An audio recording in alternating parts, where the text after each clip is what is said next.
magkakaalaman tayo dahil ito na ang parte ng ating programa kung saan sasagutin natin ang walang kwentang katanungan ng ating ka-vibes nang wala rin kwentang kasagutan. Wala ba? Wala. Lalagyan natin kasi kalayaan ngayon. Lalagyan natin ng kwenta. Sige. Para yan sa buksaan sa agahan! Buksan sa agahan! Buksan sa agahan! Buksaan sa agahan mga kababs. Ito na yung pagkakataon para pakinggan ang saloobin ng ng ating isang kababayan. Mga kababayan! Dapat malalaman nyo. Ito na si Angelito. Mga kababayan ko. Tama. Ito na si Angelito. Ano ba yung pangalan nito nagpadala ay Angelito? Angelito. Oo, Oo, grabe. Angelito. Parang kilala ko to. Oo, Angelito. Angelito. Tapos ang kanya pong katanungan kasi ay ipaglalaban ko o isusuko ko. Yun yung tanong. Ipaglalaban ko aking pag-ibig. Ano man ang mangyayari? Ay, pag-aalataan. Hindi, mali yun. Ganun ba? Mali ba? Ito pala. Okay. Ito Huwag na natin babanggitin yun. Oh. Charis, pang Sunday lang yun, ha? Uy, eto na nga, sa Angelito. Okay. Saan ba to? Wala naman sinabing lugar kung saan. Wala eh. Basta Philippines. Oo, pero hindi. Sa Angelito ng Molino. Taga Cavite Cavite pala pala to to eh. Ano ba yan? Taga Etibac, mga matatapang Oo, din to. diba?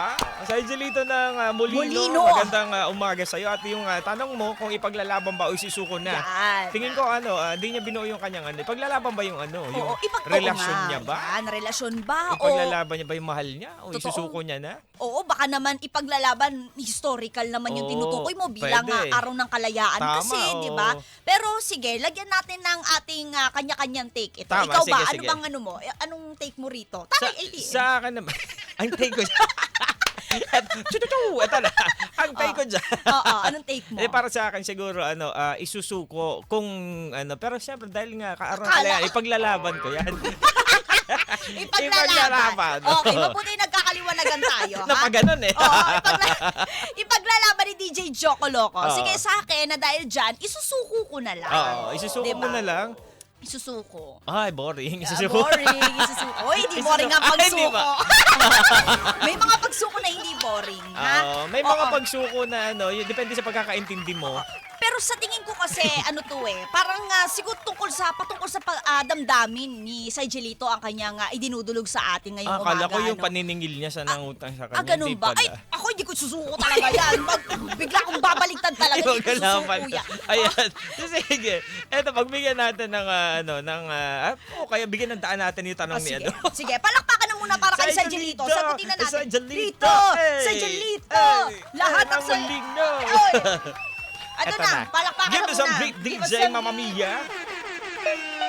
Oh, yeah! Yo.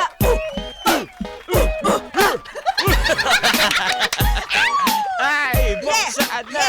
Buksaan sa agahan, sa Eto na. Angelito, ito na. Sa Angelito ng Molino, puksaan sa agahan, kakaibang daldalan, hindi mo mapipigilan, Joko Mia ang pangalan, isabay sa umagahan, halina't pag-usapan, sa radyo ay pakinggan, ngayon mo malalaman ang tanong sa puksaan. Hey. Ang tanong ni sa Angelito, mula pa sa Molino, ipaglalaban ko o isusuko ko. O yeah. Eto na. Yo. Eto na. Eto na talaga. Eto na. Wait, natulala ako bigla. Sige, eto pa. In a 3, 2, 1, let's go! Sa Angelito, hindi taga Molito, pero taga Molino at tanong nakakatuliro. Di man baka sa iyong mukha, pero mukhang ikay bigo. Halata sa iyong mata, pero nilalabanan mo. Kaya naman ang mapapayo ko, isuko mo na to para mapahinga damdamin mong nanunuyo. Kung laban lang ng laban, meron bang patutunguhan? Walang kasiguraduhan, baka lugi ka lang dyan. Kaya isuko mo na yan, hindi yan kahinaan. Tunay na lakas, pagkaya mo na siyang pakawalan. Sa Angelito ng Molino. Sa Angelito ng Molino. Narinig mo? Sanayin na, pakinggan mo. Ikaw Sinabi naman, mo. Joko Loco. Ako naman. Ano ang masasabi mo? Eto na, sa Angelito. Oh, yeah. Aha. And 1, 2, and 1, 2, 3, ipaglalaban nga ba o isusuko ko na? Yeah. Yan ang tanong sa amin na kanyang pinadala. At kung ano man ang Sige.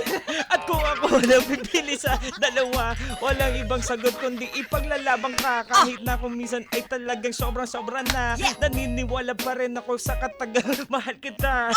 So eto, makinig ka na. Yeah. Parang mga bayani na bansa natin nilaban mula sa mga banyagan dating mapanglamang Yeah. na tayo'y inalipin dito dito sa sariling bayan. Mabuti na lang may mga bayaning nanindigan. Yeah. Mga karapatan natin kanilang pinaglaban. Kaya naman ngayon tinatamasa ang kalayaan na minsan naman ay inaabuso ng karamihan. Kaya habang di pa huli ito ay pag-isipan, bigyan ng halaga ang kanilang mga pinaghirapan. Wala. Sige, kaya mo yan! Huwag mo nang, ano to? Huwag Sige. mo namang ipahiya sarili nating bayan. Yeah. Isipin mo mabuti ang katagang pinaglaban. Hindi na sumasama. Pero Saijal, makinig ka. Saijalito pala.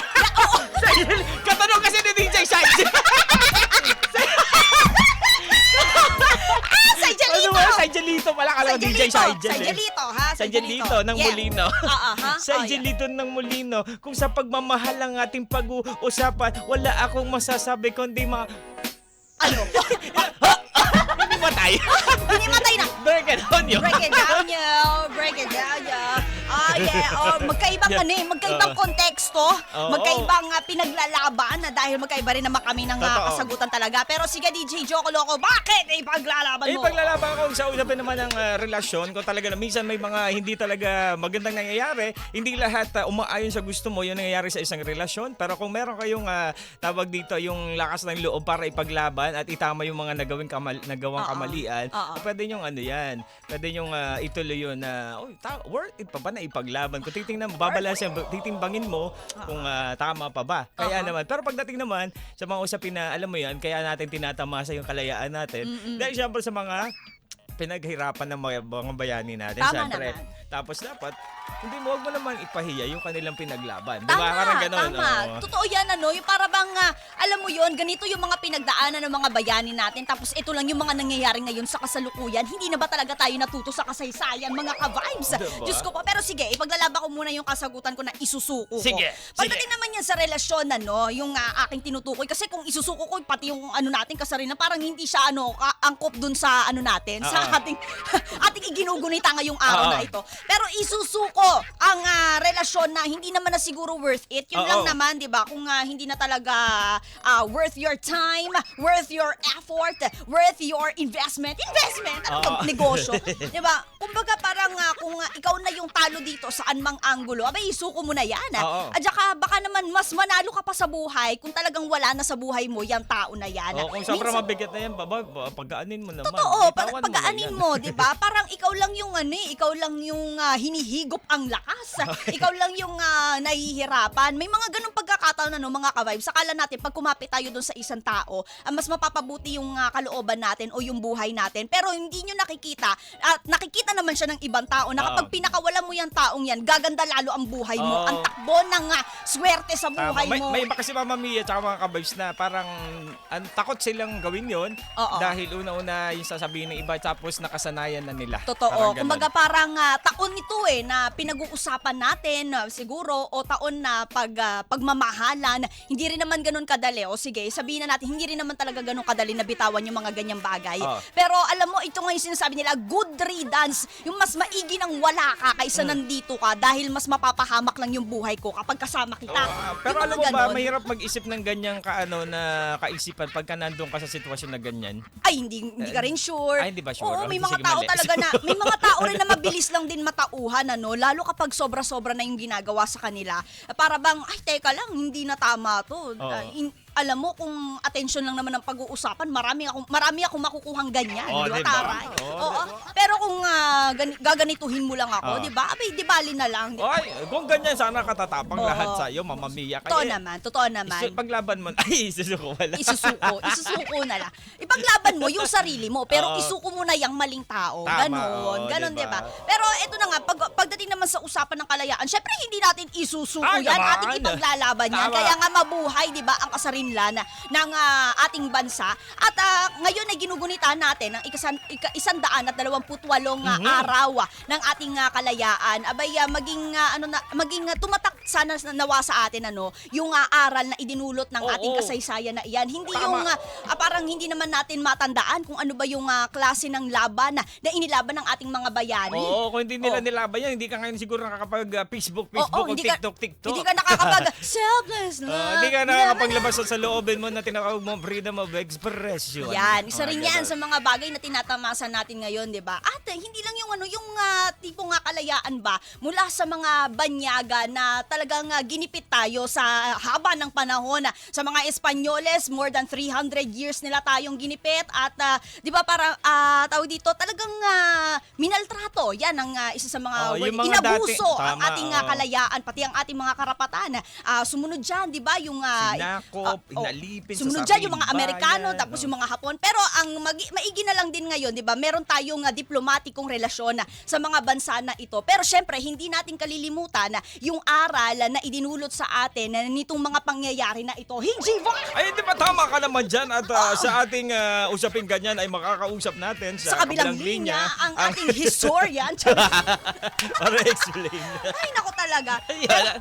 At least diba na ano mo yung kahalagahan ng kalayaan kasi minsan baka naisip mo lang ay malaya kaming nagagawa. Kanino ba? Ano ba? Totoo. Sino ba yung dahilan? Totoo, baka- Ano ba yung mga nagawa nila para sa ano? At least Yan. maisip-isip mo na, uy, oo nga ano, parang masyado ko na namang pinapahiya ang sarili kong bayan. Parang Totoo. gano'n. oo. Totoo. Baka mapakamot ng ulo si Dr. Jose Rizal sa mga pinagagawa natin, 'di ba? Kung makita lang niya kung ano ang sitwasyon at kalagayan ng bansa. Pero eto si tawag dito, si Wayne Ilaga, Oh, nahihirit ka na naman. Nako. Sabi niya pakitanong nga kay DJ Joko kung isusuko daw ang ulo ng hipon. Mga walang niya talaga kayo. Alam niyo sa kahit na anong pinag-uusapan natin, nasisingit niyo pa rin talaga yung mga ganyan, Ewan ko sa inyo.